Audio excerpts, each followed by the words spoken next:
First ఈ 5 డిజైన్సే అనుకున్నా, కానీ లాస్ట్‌కి 7 డిజైన్స్ చేశా. ఎందుకంటే స్టోన్స్ అస్సలు సరిపోలేదు. Welcome to Inaya's thread craft. So ఈ ప్రాసెస్‌ని మీరు ముందు వీడియోస్‌లో చూసే ఉంటారు. అప్పుడు మార్కెట్‌లో బ్యాంగిల్స్ ఎలా సేల్ చేయాలి అని చూపించడం కోసం చేశా, అంటే మళ్ళీ ఇప్పుడు రిటర్న్ గిఫ్ట్స్ కోసం.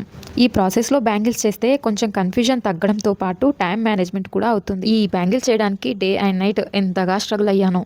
చాలా మంది రిటర్న్ గిఫ్ట్స్ కోసం కాల్స్ చేసినప్పుడు బల్క్‌లో ఆర్డర్ ఇస్తున్నాం కదా, కొంచెం తక్కువ అమౌంట్ తీసుకోండి అంటారు. సింగిల్ ఆర్డర్ అయితే మెటీరియల్స్ అన్ని అవైలబుల్లో ఉంటాయి కాబట్టి ఈజీగా చేసి ఇవ్వచ్చు.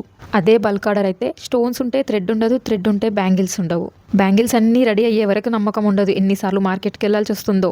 వెళ్ళిన ప్రతిసారి ఛార్జెస్ మాకే కదా లాస్.